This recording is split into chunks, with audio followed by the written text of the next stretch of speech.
Bismillahirrahmanirrahim. Assalamualaikum warahmatullahi wabarakatuh. Jam 2. Pertama-tama saya ucapkan terima kasih dulu ya kepada Pak Dekan, Pak Wadek, Pak Kajur, Pak termasuk Pak Opik ya, Pak Opik sebagai pengelola jemaah. Nanti kita berkolaborasi aja Pak. Ya, kita berkolaborasi. Wabil khusus, ini wabil khusus ya, wabil khusus itu kepada mahasiswa HK ya, kepada mahasiswa HK yang hari ini bisa bersilaturahim. Nggak ada ya, bapak-bapak, para dosen, para mahasiswa yang saya hormati, saya cintai dan saya banggakan. Alhamdulillah pada siang ini kita bisa bersilaturahim. Nah, judul tayangan ini adalah menyusun tugas akhir dalam bentuk lain ya. TADBL singkatannya, malah saya baru paham tadi malam ya. Makasih Pak Kajur ya.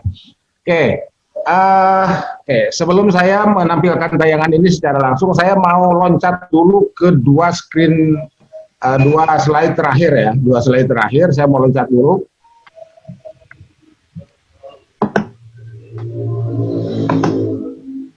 Oke, nah yang ini dulu ya, yang ini dulu deh. Oke. Saudara, saya memprovokasi ini, ya, saya memprovokasi saudara nih. Skripsi mahasiswa Fakultas Ekonomi UNJ tembus jurnal internasional terindeks Scopus Q3. Nah, yang anu kepanasan hubungi saya, hubungi Pak Kajur. Ya, anu kepanasan hubungi Pak Kajur. Gimana caranya bisa tembus? Mari kita tembus. Oke, siap? Siap. Ya, harus siap ya. Ini fakta.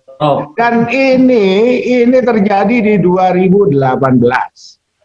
Ya. Setelah ini, yang lain saya sengaja tidak screenshot ya.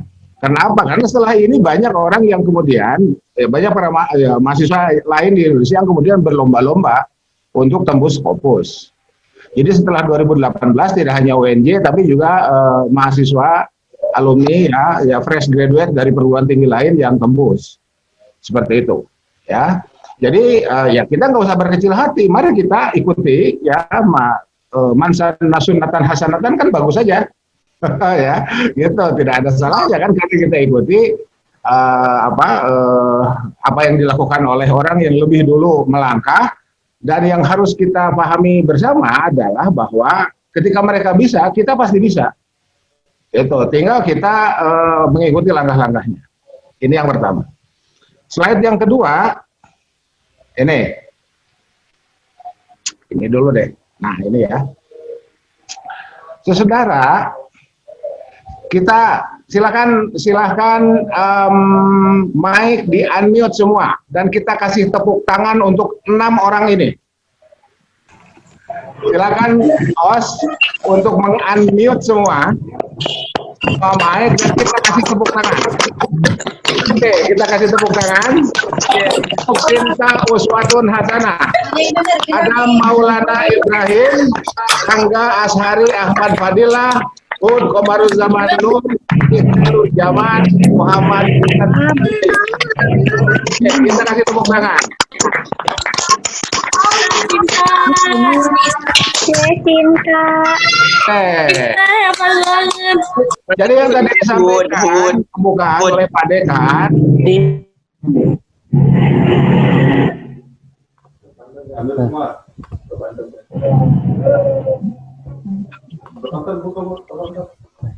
Topnya malah di mute.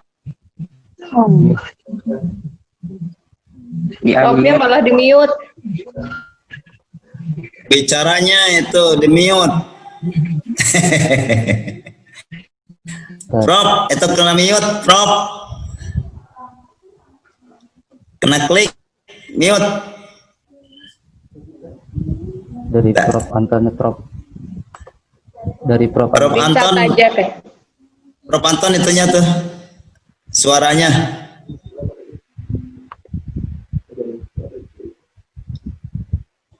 Suaranya kena pijit, Prof Anton. Punten, Prof. Punten Prof. Bagus. Ah, Oke. Ya, jadi kalau semua sudah kasih tepuk tangan untuk 6 orang ini, mari kita tepuk tangan untuk kita semua karena hari ini kita bertekad untuk mewujudkan itu. Oke, mari kita lanjutkan. Nah, jadi saudara, ini mohon maaf saya panggil saudara-saudara aja ya karena audiens utamanya adalah para mahasiswa ya. Baik, saya kembali ke slide awal.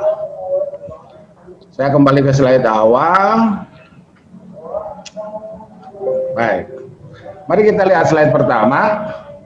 Jadi slide pertama ini terkait dengan surat edaran nomor sekian tentang ketentuan perpanjangan studi mahasiswa dan tugas akhir pengganti skripsi ditujukan kepada seluruh dekan dan direktur pasca sarjana ya. Dan tadi kita sudah melakukan penjelasan bahwa ini adalah pilihan. Apakah kita mau menulis jurnal, menulis artikel jurnal atau mau menulis skripsi, pilihan ada di tangan kita.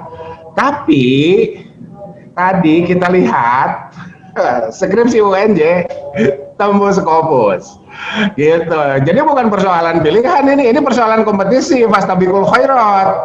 Ini fastabiqul khairat. Mau kapan kita mulai? Mulailah sekarang.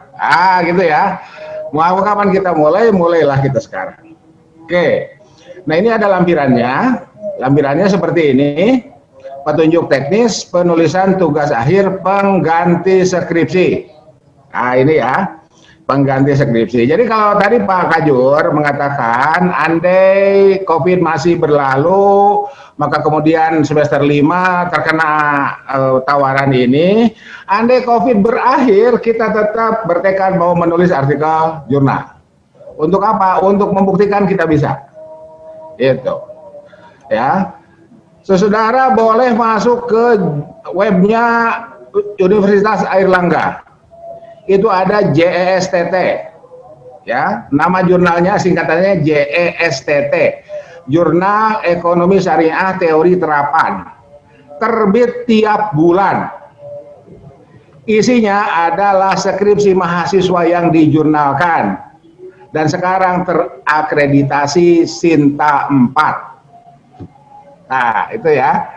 Itu silakan masuklah. Jadi itu tadi yang tadi saya sampaikan. Kita tidak punya alasan untuk tidak melakukan ini, ya. Meskipun tadi sifatnya pilihan, ya, it's okay. 1 kali mendayung, 2-3 pulau terlampaui. 1 kali mengetik, skripsi jadi, jurnal jadi. Oke. Nah, sekarang ini adalah konsiderannya seperti ini atau landasan hukumnya seperti ini. Nanti mungkin Pak Kajur bisa men-share untuk mahasiswa yang membutuhkan. Saya tidak tampilkan semuanya, tetapi yang jelas ini adalah landasan hukumnya. Ada surat edaran bernomor dan ada lampiran surat edaran yang juga bernomor sama dengan surat edarannya. Perihalnya adalah petunjuk teknis penulisan tugas akhir pengganti skripsi. Nah, saya diminta untuk sekedar memperkenalkan terlebih dahulu seperti apa sih menulis artikel jurnal itu. Mari kita lihat. Oke, ini masih SOP ya. Jadi setelah surat edaran ada SOP-nya dan di SOP inilah nomenklatur penyusunan tugas akhir dalam bentuk lain TADBL ya, tugas akhir dalam bentuk lain ini muncul di SOP-nya karena yang tadi kan pengganti skripsi gitu. Dan ini adalah definisinya. Oke, TADBL merupakan salah satu syarat untuk memperoleh gelar sarjana strata 1 pada masa pandemi Covid yang berupa artikel ya. Ini kayaknya perlu diedit ulang ini ya, yang berupa penulisan artikel jurnal ilmiah, bukan berupa artikel penulisan jurnal ilmiah, bukan ya. Oke, nggak apa-apa lah, nanti kan ada revisi ya, dan seterusnya ini. Nah, jadi penyusunan buku mungkin nanti jurusan bisa membuat acara lain untuk penyusunan buku dan making product itu ya, karena ini kan koma ya, koma itu kan pilihan ya, koma itu pilihan. Oke. Nah, sesuai dengan disiplin keilmuan mahasiswa ya. Ini penelitiannya bisa empiris, bisa kajian pustaka sesuai dengan disiplin keilmuan mahasiswa. Baik. Nah, ini saya highlight ya. Ini saya highlight. Sekarang kita lihat. Jadi jurnal ilmiah itu apa sih? Nah, ini definisinya ya. Jurnal ilmiah itu ini definisinya. Ada 5 kategori. Ini biar pengetahuan aja dulu lah ya, biar kenal seperti apa jurnal ilmiah itu. Yang pertama, jurnal ilmiah tanpa ada embel-embel nasional.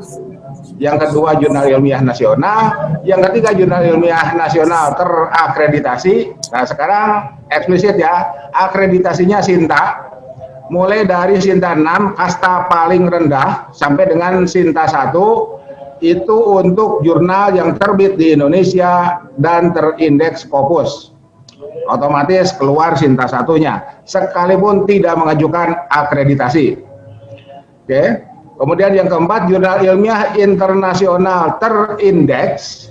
Dan yang kelima, jurnal ilmiah internasional bereputasi. Nah ini ya, jadi kategorinya seperti ini. Sekarang mari kita lihat ukurannya. Nah, jurnal ilmiah itu ya seperti ini. Intinya memenuhi persyaratan ilmiah minimum. Itu yang saya kasih highlight merah itu. Itulah jurnal ilmiah, nggak pakai nasional belakangnya. Artinya apa? Artinya setingkat lokal, selama itu memenuhi persyaratan ilmiah minimum, diterbitkan oleh organisasi profesi, tetapi lokal di Bandung, hanya Bandung saja. Tapi prosesnya, proses untuk memenuhi persyaratan ilmiah minimumnya dilakukan, itu masuk kategori ilmiah. Berikutnya ya nasional. Nah, ini nasional mulai ada ISSN, memiliki terbitan versi online, dan sekarang wajib versi online. Dulu online itu pilihan, sekarang wajib. Dan justru yang offline-nya menjadi tidak terlalu bagus. Kenapa? Karena setiap kali kita menggunakan 1 lembar kertas, ribuan pohon kita tebang. Pada saat kita menggunakan 1 lembar kertas, maka ribuan pohon hilang. Itu. Sehingga tidak sustainable development goals. Tidak mendukung sustainable development goals. Kemudian dan seterusnya lah ya. Ini silahkan dibaca. Ya, silahkan dibaca. Itu untuk jurnal nasional. Nah, jurnal nasional terakreditasi adalah kategori berikutnya, yang mana ini. Jadi yang tadi, ini yang kedua, yang kemudian terakreditasi. Oke, kemudian masuk ke nomor 4, jurnal ilmiah internasional terindeks. Ini. Ya. Jadi di sini ada dan seterusnya lah, pokoknya dilihat ya. Ini ada Web of Science, Scopus, Microsoft Academic, dan seterusnya. Ini sifatnya dinamis, ya. Dulu Web of Science rankingnya lebih tinggi dibanding Scopus, tetapi ketika Thomson Reuters-nya dibeli oleh pengusaha Singapura dan pindah ke Singapura, kantornya, ya, kantor fisik ya, maka kemudian rankingnya menjadi tergeser oleh Scopus. Ya, Web of Science itu rankingnya menjadi tergeser oleh Scopus. Mohon jangan nanya sumbernya Pak Anton dari mana, nanti aja itu kopi darat ya. Tidak mungkin saya ceritakan di online ini. Kemudian yang terakhir adalah jurnal ilmiah internasional bereputasi adalah ini. Nah, ini sebetulnya bagi mahasiswa nggak terlalu penting POPAK itu, tapi saya gunakan sebagai dasar untuk menjelaskan apa yang dimaksud dengan jurnal internasional bereputasi. Ya, itu yang tadi yang saya katakan dinamis itu, berdasarkan POPAK 2014 seperti yang di atas. Ini berdasarkan POPAK 2019 ya, salah ketik. Berdasarkan POPAK 2019 seperti inilah yang dimaksud dengan internasional bereputasi itu.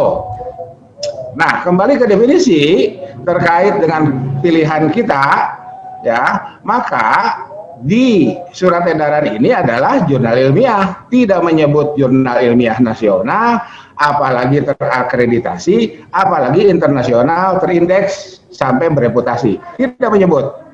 Jadi ketika hanya jurnal ilmiah, maka kita kembali ke sini dengan definisi batasannya ini. Yang penting memenuhi persyaratan ilmiah minimum. Nah, itu ya. Yang penting memenuhi persyaratan ilmiah minimum. Apa yang dimaksud dengan persyaratan ilmiah minimum? Mari kita lihat. Artikelnya direview. Oleh siapa? Kalau ini pengganti skripsi, saya usul kepada pihak fakultas melalui jurusan. Mudah-mudahan Pak Dekan sempat mendengar ya, masih mendengar, atau kalaupun tidak ada Pak Wadek di sini, maka SK-kanlah. Andai mahasiswa memilih ini ya, andai mahasiswa memilih menulis artikel, SK-kanlah dosen-dosen pembimbing skripsi itu juga sebagai reviewer artikelnya. Dan nanti Pak Opik meregistrasi login sabitkan ke OJS. Ya, Pak Opik ya. Oke, nanti kita kerja sama-sama aja, Opik, nyantai. Jadi di review persyaratan ilmiah minimumnya di review. Seperti apa review itu? Seperti ini. Oke, mari kita lihat dulu. Nah, saudara, ya di sebelah kanan saudara, di sebelah kanan layar itu skripsi. Ya, jadi ini tadi malam saya dapat dari Pak Kajur, dari Pak Wadek ya, terkait dengan sistematika. Seperti inilah sistematika skripsi kita. Ya, bab 1, bab 2, bab 3, bab 4. Yang sebelah kiri adalah sistematika jurnal, sistematika artikel jurnal. Judul, nama, afiliasi, email, abstrak, kata-kata kunci, A, B, C, D, E. Dan kalau kita lihat substansinya tidak jauh berbeda. Di sini ada pendahuluan, di sini ada pendahuluan. Di sini ada tinjauan teori, di sini ada studi pustaka, di sini ada metode, di sini juga ada metode. Mana metode? Ah, ini, ya. Di sini ada hasil, di sini ada hasil, di sini ada kesimpulan, di sini ada kesimpulan.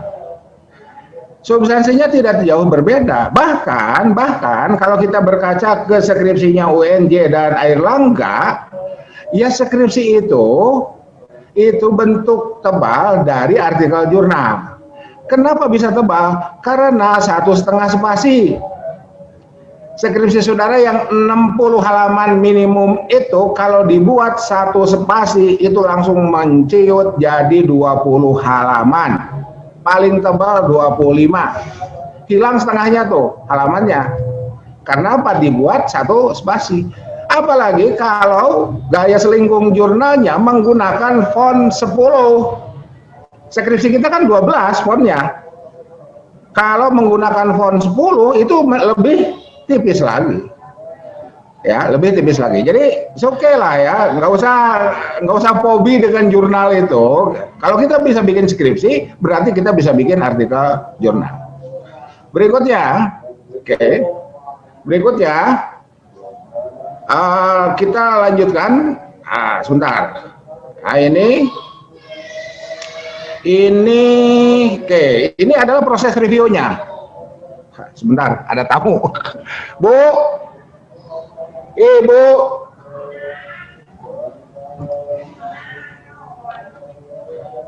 Sorry, ada tamu. Kita lanjutkan. Nah, proses review itu dimulai dari ini. Ini pra-review. Registrasi OJS sebagai autor dan reader. Ya. Registrasi OJS sebagai author dan reader, mahasiswa minimal sudah memiliki email. Email mana? Jangan yahoo.com, gmail.com. Gunakanlah email institusi saudara. Name setelah name @student.uinsgd.ac.id. Clear? Nah, itu ya. Gunakanlah itu. Registrasi ke OJS, ya, registrasi via OJS. Jurnal mana? Jurnal Pak Opik. Bisa jurnal Pak Opik, bisa jurnal, ya jurnal kita Fakultas Syariah banyak jurnal itu ya. Jadi nanti kita tampilkan di apa ya, boleh Japri atau boleh nanti di grup kita tampilkan lah ya link-link jurnal Fakultas Syariah dan Hukum itu, silahkan diregistrasi, diverifikasi, kemudian login as author, submit. Itu seperti itu. Berikutnya, nah ini ya, jadi login, registrasi, verifikasi. Jadi setelah registrasi kita buka email aktif kita, karena nanti jawabannya ke situ. Kita nggak bisa registrasi tanpa email. Verifikasi berikutnya login sebagai author. Kapan? Ketika kita sudah punya bahan artikel itu, draft aja dulu, ya, draft aja dulu. Kemudian submit sebagai sesuai menu metadata OJS, ya. Dan di situ ada menunya. Nah, kenapa harus sesuai metadata? Nanti ada kolom judul, menu judul. Saudara blok dari file saudara, pastikan di situ. Judul ke judul, nama ke nama, email ke email, afiliasi ke afiliasi, abstrak ke abstrak, ya. Kemudian kata-kata kunci ke kata-kata kunci, ke keyword. Kemudian nanti lampirkan full soft file-nya. Itu seperti itu. Kenapa itu menjadi seolah terpisah-pisah? Agar, nah ini mestinya orang saintek yang bicara, saya jangan ditanya teknis IT-nya. Agar search engine dapat menggiring para pencari kata-kata yang memiliki konsep. Andai ada orang yang membutuhkan informasi tentang kewarisan, orang ngetik di Google kewarisan, Google akan menggiring ke seluruh dunia penerbitan yang di dalamnya terdapat kata-kata kunci kewarisan, termasuk ke artikel kita yang sudah terbit itu. Nah, jadi berpeluang dikutip. Ketika artikel kita dikutip orang, berarti kita sudah mengamalkan ilmun yuntafa'u bih. Buktinya mana? Google Scholar kita naik. Ya, jadi ukurannya sekarang ilmun yuntafa'u bih itu bisa dengan menggunakan instrumen Google Scholar. Ya, bukti seluruh dunia tahu ada tulisan kita, ada nama kita, dan di situ kita sudah berhasil menggunakan atau mengaplikasikan nilai-nilai keyakinan religius kita dalam aspek akademik. Berikutnya baru masuk proses review setelah kita setelah kita memasukkan artikel kita ke OJS itu. Seperti apa proses review? Seperti ini. Silakan ini dibaca. Intinya ada 4 kemungkinan: accept, advise, recommend, dan reject. Accept, recommend, dan reject itu kita tidak akan fokuskan dulu pada hari ini. Yang kita akan fokuskan hari ini ada di advice. Nih, saya berubahkan warnanya menjadi hijau dan kemudian saya delete yang lainnya, tinggal ini, tinggal ini, tinggal ini. Ya. Author diberi nasihat, diberi komentar oleh siapa? Oleh pembimbing skripsinya. Sekarang oleh pembimbing penulisan jurnal, penulisan artikel. Ya, jadi biasanya ketika seorang mahasiswa datang menghadap bimbingan bawa naskah, sekarang naskah itu silahkan ditinggalkan, naskah fisik ya, karena urusannya itu tadi kita harus baca istighfar tuh, tiap kali kita gunakan kertas kita harus baca istighfar 70 kali tuh ya. Gitu. Kenapa ya? Karena itu tadi. Ganti sekarang dengan OJS. Oke. Seperti apa? Seperti ini. Nih. Nah, gitu ya. Ini contoh. Andai judul artikel kita seperti ini, sementara di author guideline, petunjuk penulisan di jurnal yang kita tembus itu, yang kita kirimi itu, ada petunjuk bahwa judul tidak boleh lebih dari 15 kata, maka pembimbing skripsi, pembimbing menulis harus menuliskannya seperti ini. Gimana caranya? Di sini ada menu insert, nih review ya, ada menu new comment, insert comment, diklik keluar, tuliskan di sini. Oke. Yang kedua, nama tidak boleh disingkat. Ya, nama tidak boleh disingkat. Afiliasi harus lengkap. Email tidak boleh email gratisan.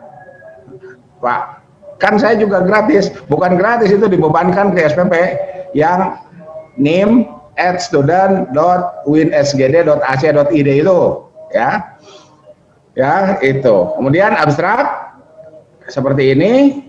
Nah, ketika kita dalam abstrak itu belum memenuhi menuliskan berdasarkan pola abstrak, maka pembimbing wajib memberikan komentar, nasihat, advice tadi ya, bahwa tulislah abstrak berdasarkan pola penulisan abstrak. Apa polanya? Disingkat IMRAD. Introduction, Method, Result, and Discussion. Itu, ya. Seperti apa? Ya, kita kasih dulu ilustrasi. Anggap saja yang kuning ini introduction. Anggap saja yang Tosca ini method. Anggap saja yang hijau ini adalah result and discussion. Kemudian anggap saja yang apa ini? Abu-abu, ini kata kunci. Itu seperti itu. Anggap saja demikian. Mari kita lihat contohnya. Ini.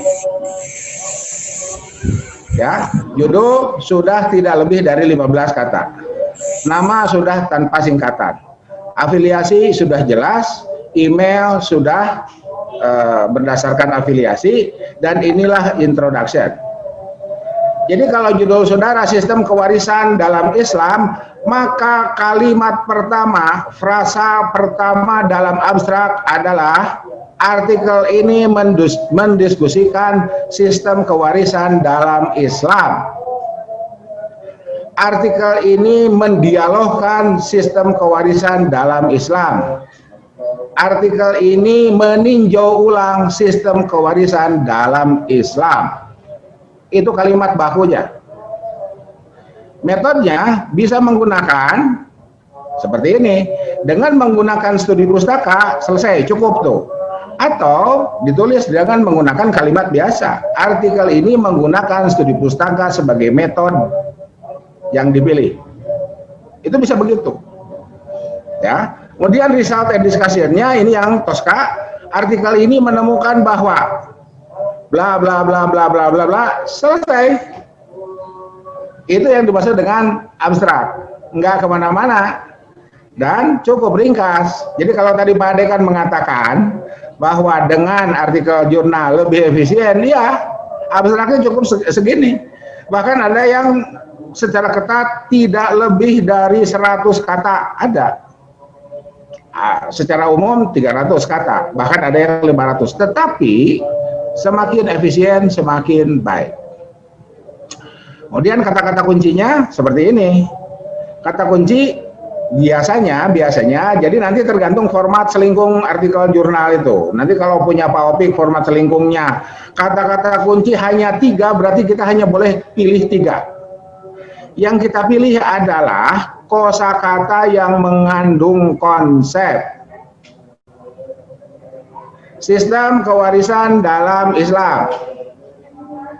Kosakatanya sistem dan kewarisan. Karena Islam terlalu luas konsepnya.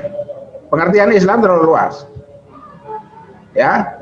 Sistem kewarisan dalam budaya matrilineal, misalkan begitu.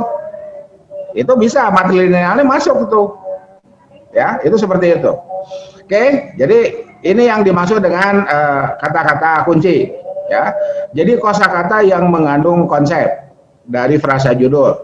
Jadi kalau 5, 3 ambil dari judul, 2 ambil dari konten, dari isi, ya. Tapi kalau 3, ya pilihlah kosakata yang mengandung konsep itu, yang kita sendiri patut menduga orang banyak mencarinya.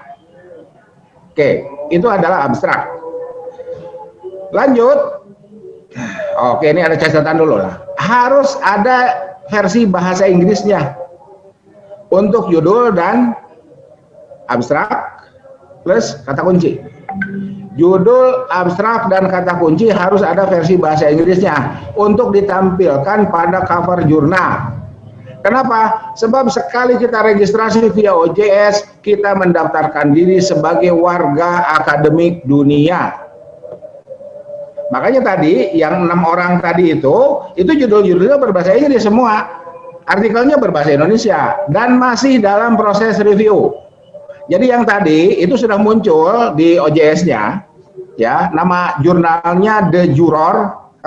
Ya, nama jurnal The Juror, ya. Kita sempat diskusi dengan Pak Kajur, ya. Pak Kajur, gimana yang verdict itu mau diambil nggak judul verdict itu? Kalau nggak diambil nanti saya ambil deh, ya. Tapi kalau Pak Kajur mau pilih verdict ya silakan, ya. Karena saya sudah memilih judul lain dengan itu, ya, Juror itu.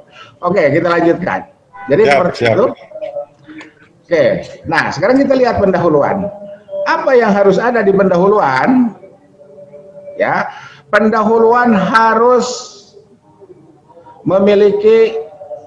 berisi shocking statement. Apa shocking statement? Pernyataan yang dianggap mengejutkan pembaca. Jadi kalau ini saya kasih contoh dari judul artikel ini, hadis mutawatir bla bla bla, kan ini nggak aneh ini.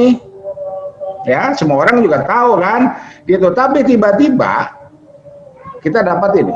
Tidak semua hadis dapat dijadikan sumber yang digunakan oleh kaum muslimin sebagai dasar ajaran. Wah, orang bisa kaget, ini penulisnya ingkarus sunnah nih. Kan begitu. Ya. Jadi itulah yang dimaksud dengan shocking statement. Yang kedua, paragraf kedua adalah paragraf yang mendukung paragraf pertama. Itu paragraf pertama shocking statement dinyatakan oleh dewa, oleh pakar. Siapa dewanya ini? Adnan Muhammad Usama. Nama sumbernya At-Tajdid fi Fikril Islami. Nanti mahasiswa hukum keluarga carilah dosen-dosen hukum keluarga yang sudah menulis karya tulisnya, kewarisan, perkawinan, peradilan. Itu adalah para dewa. Jadi ukuran dewa itu apa? Ukuran dewa itu yang sudah memiliki karya tulis. Ya. Itu ukurannya, biar nggak pusing nanti nyari dewanya mana gitu, ketemu dewa palsu malah. Ya, itu. Nah itu, ya.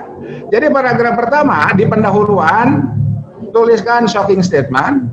Paragraf kedua adalah paragraf pendukung paragraf pertama. Berikutnya adalah data. Ada judul misalkan tentang kepatuhan hukum. Kasusnya, kasus pernikahan tidak tercatat. Itu, ya. Shocking statementnya, saudara bisa bikin kayak begini. Tujuan pernikahan adalah sakinah, mawaddah, warohmah, tetapi dalam pelaksanaannya malah muncul penderitaan. Titik dulu di situ agar orang terkejut. Ini teknis, ya, berlatih gitu. Barulah dijelaskan di mana atau apa penyebab muncul penderitaan itu ketika pernikahan yang tidak tercatat melahirkan dampak-dampak terkait dengan hukum keperdataan misalkan, ya, yang timbul di kemudian hari. Simpan itu di paragraf pertama. Kemudian paragraf kedua, cari frasa dari para dewa itu, dari para pakar itu yang menyatakan pentingnya pencatatan pernikahan, perkawinan. Sorry, yang benar yang mana ya, lupa saya.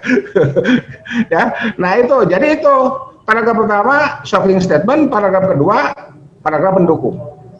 Dan harus mengutip dewa. Ukuran dewa punya karya tulis. Ya. Tuh. Ukuran dewa punya karya tulis. Ketiga, data. Datanya dari mana kalau dari pencatatan pernikahan itu? Itu kasus-kasus yang muncul ke pengadilan. Kalau memang pintu masuknya dari pengadilan. Atau kasus-kasus yang boleh kita ungkap dari reportase jurnalistik. Berita, koran, majalah, dan lain sebagainya. Boleh. Yang begitu boleh kita kumpulkan itu. Jadi sekarang sudah online, ya, Pikiran Rakyat sudah online, koran-koran yang lain sudah online. Saudara boleh ketikkan di Google itu, ya, kasus-kasus bisa kekerasan dalam rumah tangga juga dan lain sebagainya, itu mohon dilatihkan ya. Kita melatih diri sendiri untuk mulai familiar dengan fasilitas online itu. Oke. Paragraf ketiga data. Oke, jadi paragraf pertama, kedua seperti itu. Boleh nggak tambah paragraf? Boleh, asal relevan. Jadi tidak harus 2 paragraf itu, boleh 3 boleh. Yang jangan itu terlalu banyak. Ukuran terlalu banyaknya nanti ada format selingkung jurnal, misalkan tidak lebih dari 8.000 kata. Nah, kita jangan terlalu banyak nulis, ya. Jadi kan di MS Word kita kan muncul angka ya yang menunjukkan karakter yang yaitu ya.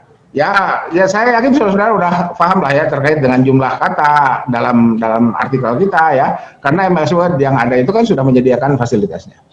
Oke, yang berikutnya adalah data. Datanya memang seperti ini. Ini contoh aja ya.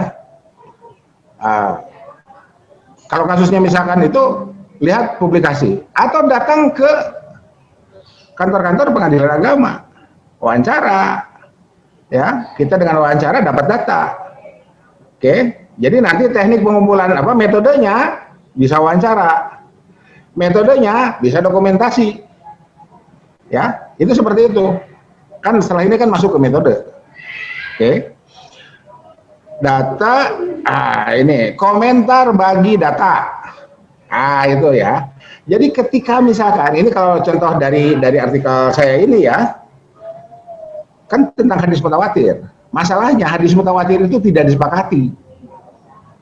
Kata Ibnu Hibban itu nggak ada hadis mutawatir. Tapi Ibnu Hibbannya nggak saya munculkan dulu di introduction. Kapan saya munculkan? Nanti di pembahasan. Yang saya munculkan di introduction cukup kutip 1 dewa. Nah, itu teknik ya. Termasuk teknik yang kayak gitu, itu jam terbang itu. Jadi di introduction ambil aja 1 dewa berikutnya nanti di belakang. Oke. Dikomentari, ya data tersebut dikomentari. Siapa yang memberi komentar itu para pakar itu, ya. Kemudian sebelum masuk ke bagian berikutnya, disinilah kalimat paragraf milik mahasiswa, milik penulis. Alasan kenapa artikel ini ditulis, nah frasanya bisa begini, berdasarkan uraian di atas, berdasarkan permasalahan di atas, artikel ini mencoba bla bla bla.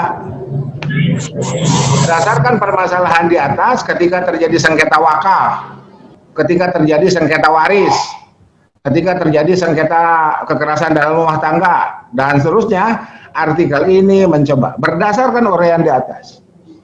Ya, itu seperti itu. Oke. Kenapa artikel ini ditulis? Itu dituangkan dalam satu itu. Baru kemudian masuklah ke kajian pustaka. Itu ya. Jadi kalau kita kembali lagi ke sini, ini kan ya sama aja dengan skripsi.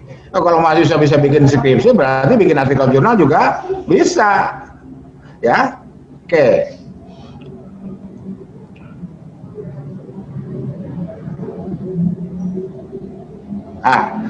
Jadi kajian pustaka itu adalah narasi teoretik yang kita turunkan dari judul. Judul kita punya berapa konsep?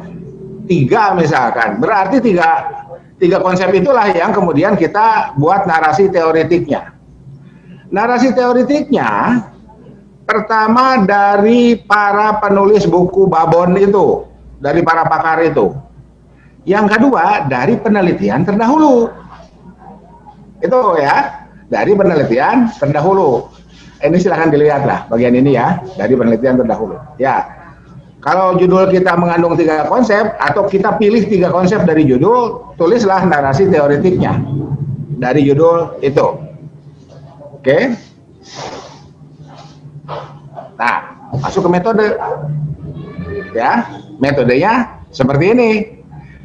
Penulisan artikel ini menggunakan metode studi pustaka sebagaimana digunakan oleh Tasbih, Yusuf, Ali, dan Himawan. Itu ya, disebutkan dalam metode. dan metode yang pernah digunakan oleh orang lain, pengguna terdahulunya kita sebutkan, dan karena ada pengguna terdahulu maka metode ini sudah terbukti bisa digunakan untuk melakukan penelitian. Gitu. Jadi saudara, kalau sains laboratoriumnya itu gedung laboratorium.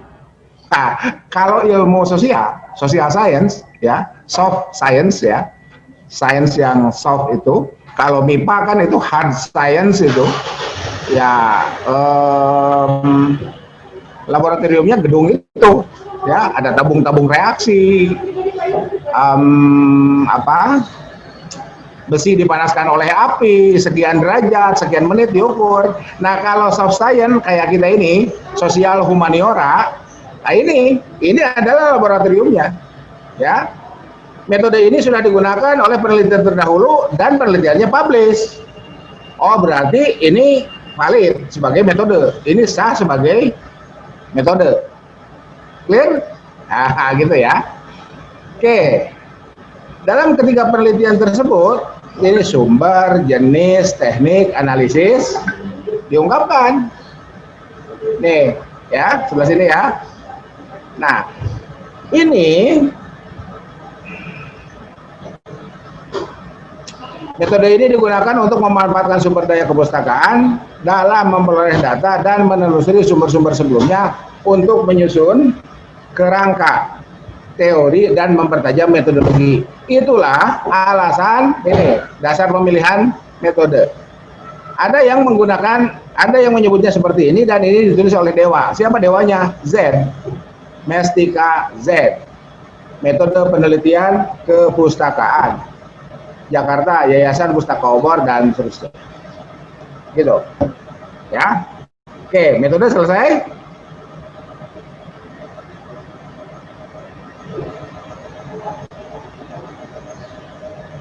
Berikutnya hasil dan pembahasan. Ya, tadi kan bab 1, bab 2 tuh kalau skripsi itu ya. Bab 1, bab 2. Bab 3 sekarang hasil dan pembahasan. Hasil dan pembahasan ya autor, mahasiswa, penulis tinggal menuangkan apa yang sudah diperolehnya. Tuangkan saja apa yang diperolehnya. Ada jurnal yang membedakan, yang membuat kategori hasil-hasil dan pembahasan-pembahasan. Tapi ada yang nge-mix, hasil langsung pembahasan, hasil langsung pembahasan. Ada yang begitu. Ya, nah contoh yang saya ini yang rada-rada nge-mix ini, ya, rada-rada nge-mix hasil dan pembahasannya. Oke, seperti ini. Nah, saudara, setelah kita peroleh hasil, andai kita menemukan hasil yang bisa dikategorisasi, lakukanlah kategorisasi itu dengan cara membuat tabel. Kayak begini kan, ini kan kategorisasi. Hadis mutawatir ada di Musnad Ahmad, Darimi, Ibnu Majah, Abi Dawud, Tirmizi. Ya, sumber daring, kasus apa? Ya, iya, yang nempel di saya itu ya.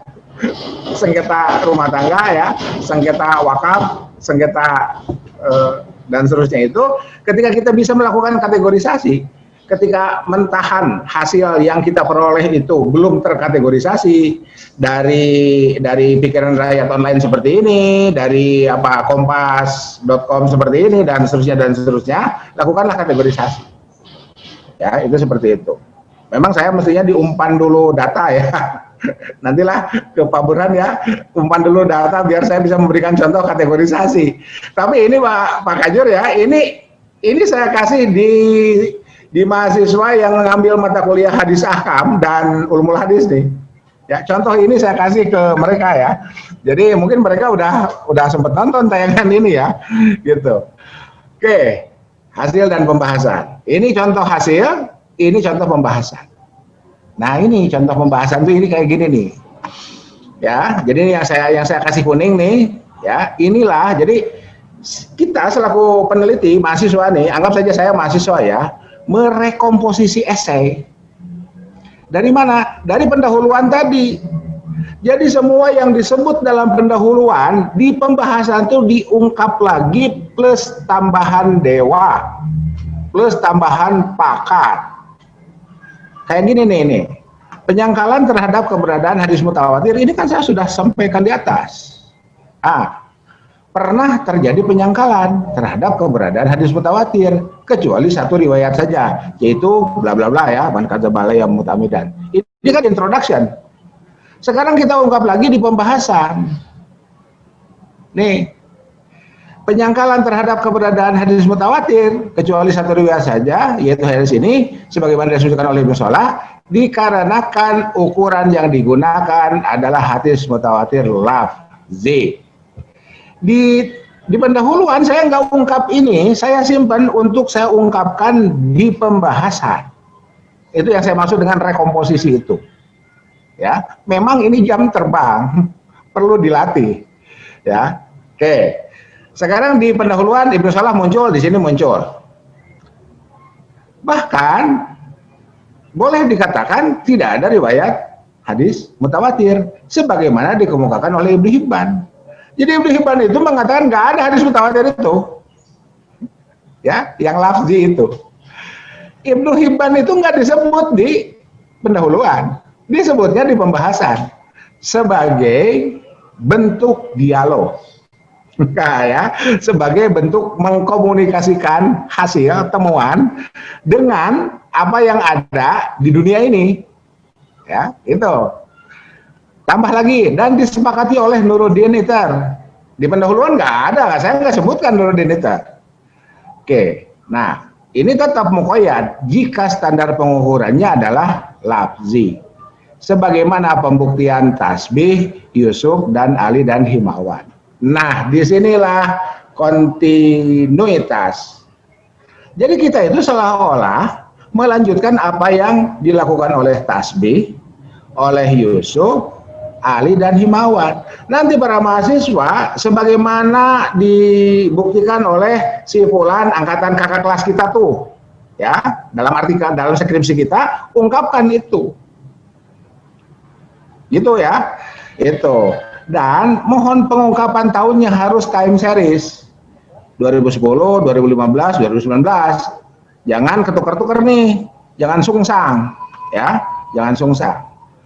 Gitu. Dengan contoh yang berbeda dalam penelitian mereka masing-masing. Ya, harus beda.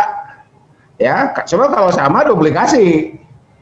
Yang beda cuman tahun. cuman tahun kan, yang beda cuman tahun. Kalau sama kan nggak lucu lah gitu ya. Hadis A sudah diteliti gitu, kita teliti lagi, oh hasilnya sama ya. Damang, paling gitu. Oke. Nah, ini bentuk lain dialog, bentuk lain hasil ya yang kemudian disusun dalam rekomposisi kalimat tadi, esai. Ketika standar pengukurannya berbentuk maknawi, maka para ulama lain seperti Iraqi Ibnu Hajar Sakhawi, Iraqi Ibnu Hajar Sakhawi ada di pendahuluan tadi.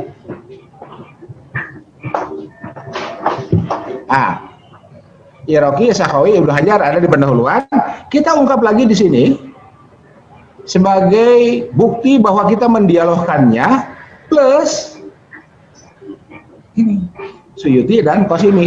Suyuti dan Qasimi tidak saya ungkap di pendahuluan. Jadi Pak Anton, kalau gitu kita harus punya naskah utuh. Iya. Kenapa? Karena artikel itu laporan penelitian. Penelitiannya udah dilakukan. Kita tinggal tuangkan dalam bentuk artikel. Gitu. Bukan penelitiannya belum selesai kita kemudian nulis. Enggak. Kita kan sudah harus punya bahan utuh untuk menulis artikel jurnal itu.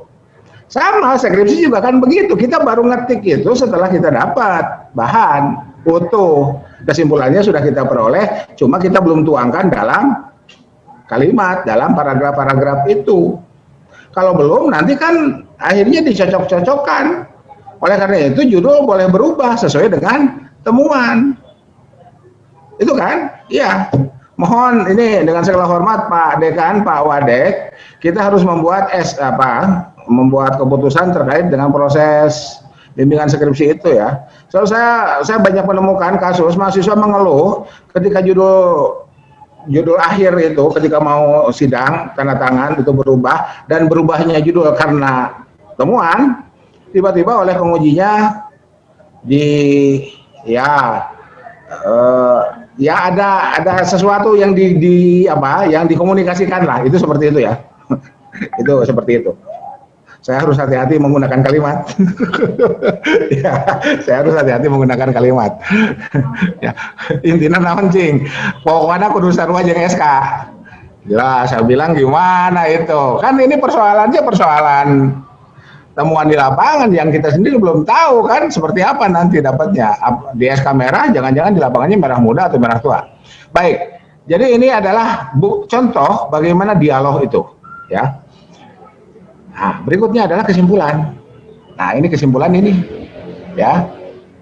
Kesimpulan silakan dibaca lah ya sebelah sini ininya, dan ini adalah kesimpulannya. Meskipun standar pengukurannya menggunakan ma'nawi, periwayatan dan keberadaan hadis mutawatir dapat dibuktikan melalui bacaan ada seterusnya. Oke. Ini daftar pustakanya, daftar pustaka ciri daftar pustaka menggunakan manajemen sitasi, Zotero atau Mendeley. Saya lebih memilih Zotero, bagi yang sudah biasa Mendeley silakan aja. Ya, Kang Opik, Pak Opik ya mungkin Mendeley ya, Mendeleyan ya, saya Zoteroyan. Ya, itu silakan saja. Oke, ini seperti ini. Nah, dengan contoh seperti ini, jadi saya mengadaptasi bait setengah, bait alfiah itu ya, kalamuna labdun mubidun kastakim. Seperti apa bahasa Arab? Istakim. Seperti apa artikel jurnal? Lihatlah artikel yang sudah terpublikasi. Itulah artikel jurnal. Lihat jurnal A, kok beda dengan jurnal B? Itulah format selingkung, itulah gaya selingkung. Kalau kita mau kirim ke jurnal A, ikutilah author guideline di jurnal A.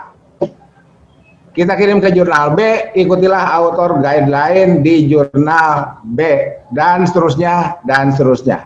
Dan kita tidak perlu protes. Jurnal A, hurufnya Garamond. Pak, saya suka Arial, itu kenapa Garamond? Saya protes aja ke sana. Nggak usah, ikut aja Garamond. Ya, saya kok nggak enak Arial, kok kotak-kotak kayak gitu. Iya, ikut aja. Ya, itu. Oke, nah. Selesai, kita punya naskah seperti ini, masuk ke sini. The scholarly publishing process. Kenapa? Karena ini urusannya surat edarannya begini. Maaf, kita kembali ke sini dulu ya. Nih, jurnal ilmiah memenuhi persyaratan ilmiah minimum. Ini, apa syarat minimum ini? Inilah prosesnya. Ah, inilah prosesnya. Mari kita lihat satu-satu. Pertama, kita sebagai autor, setelah registrasi login itu, kita submit. Inilah yang dihadapi oleh autor. 1, 2, 3, 4. Dan pembimbing skripsi kita, pembimbing menulis artikel kita, ya diposisikan di sini, di reviewer posisinya. Mari kita lihat prosesnya satu-satu. Kita sebagai autor, setelah registrasi login itu, kita submit as author, kita kirimkan metadata isi. Kemungkinan balik lagi. Kenapa balik lagi? Managing editor atau admin melihat artikel kita tidak menggunakan format selingkung, tidak mengikuti author guideline. Ya, contohnya yang tadi, ya. Garamond pakai Arial, Arial pakai Garamond. Kita selaku autor jangan mikir begini, lah pira kayak gitu. Itu kan cuma segitu, apa susahnya sih blog pindahkan? Tidak begitu berpikirnya. Autor tetap harus mengikuti gaya selingkuh. Karena harus diasumsikan yang kirim itu ngantri. Nah, itu ya. Itu. Jadi kalau ingin cepat terbit, ikutilah gaya selingkuh yang ada, bahkan sampai titik komanya. Gaya titik komanya seperti apa? Ada induk kalimat, ada anak kalimat, ada kalimat sisipan. Tidak banyak menggunakan passive voice. Bagi yang sudah terbiasa menggunakan Grammarly, passive voice itu tidak disarankan. Nah, itu seperti itu, ya. Ikuti saja. Mau ambil? Itu ya. Nah, makanya di sini diistilahkan trias. Trias itu daya tahan, kesabaran, endurance kita selaku penulis itu diuji. Ya, pas dilihat managing editor, nah dia bisa apa sih? Enggak, jangan pikir begitu. Nanti kita udah magister, udah doktor gitu ya. Dilihat managing editornya baru lulus S1, lulus S1 guys nggak jago. Bukan persoalan nggak jago, ini persoalan sistem. OJS, S yang terakhir itu sistem itu. Ya, ikuti saja. Ya, gitu. Nah, singkat cerita, kita sesuai dengan gaya selingkung, maka naskah akan mengalir ke sini by system. Jadi bukan nitip flash disk, bukan. Ya, by system. Dari editor in chief kirim ke section editor. Dari section editor kirim ke reviewer. Nah, ini di sini ya posisi dosen pembimbing itu di reviewer itu. Nanti dia akan membuat keputusan. Recommendation atau decision diterima oleh section editor, dilaporkan ke editor in chief, dibaca oleh editor in chief, apakah reviewer sudah bekerja dengan benar, oleh editor in chief dilaporkan kembali ke author. Nih, tulisan Anda setelah direview oleh reviewer seperti ini, silahkan ikuti by system ya. Jadi author itu registrasi login kembali. Login kembali, tidak registrasi cuma sekali ya. Login kembali untuk ngecek. Singkat cerita, dia mengikuti saran, disepakatilah antara author dengan editor in chief bahwa seperti inilah artikel yang akan diterbitkan itu, dikirim lagi oleh managing editor, diterbitkan. Itu ya. Jadi berapa kali dibaca tuh? Itulah proses publikasi ilmiah. Kata-kata ilmiah itu yang menghadirkan proses ini. Dibaca, diulang, dibaca oleh sekian orang. Dan reviewernya berdua, pembimbing 1, pembimbing 2. Nah, kalau di jurnal murni itu blind review. Tapi kan ini bukan murni kan, karena ini kan pengganti muncul karena COVID, ya. Itu. Oke. Nah, jika tidak dilakukan itu, maka tulisan kita hanya berupa bundelan makalah, tulisan sejumlah individu. Kalau proses ini tidak dilakukan, baik bundelan elektronik ataupun fisik. Tuh. Ya, jadi tidak bisa dikatakan jurnal ilmiah. Dan kembali ke sini, ini adalah contoh. Ya, kenapa belum bisa diunduh PDF-nya? Karena masih dalam proses review. Namun demikian, saya berterima kasih, saya apresiasi kepada 6 orang ini. Ini kebetulan saya yang bimbing, ya, berhasil menghadirkan contoh meskipun belum selesai dan masih banyak yang harus diperbaiki. Ya, ini adalah contoh dan jurnal yang bersedia untuk menerbitkannya dengan nama Juror, Journal of Law and Legislation Studies, ya. Dan terbitnya ini andai semua penulis di sini berhasil memperbaiki naskah, terbitnya baru di tahun 2021 bulan Januari. Ya, terbitnya di situ. Dan dari mana sumbernya? Dari PKL. Dan ini adalah slide terakhir. Orang lain bisa, kita pasti bisa. Asal ada kemauan. Asal ada kesepakatan. Nah itu ya, termasuk juga kesepakatan. Kesepakatan dari Pak Dekan, Pak Wadek, Pak Kajur, para dosen, dan termasuk juga para mahasiswa. Ya, termasuk juga para mahasiswa. Terima kasih, selamat berkarya, tetap semangat.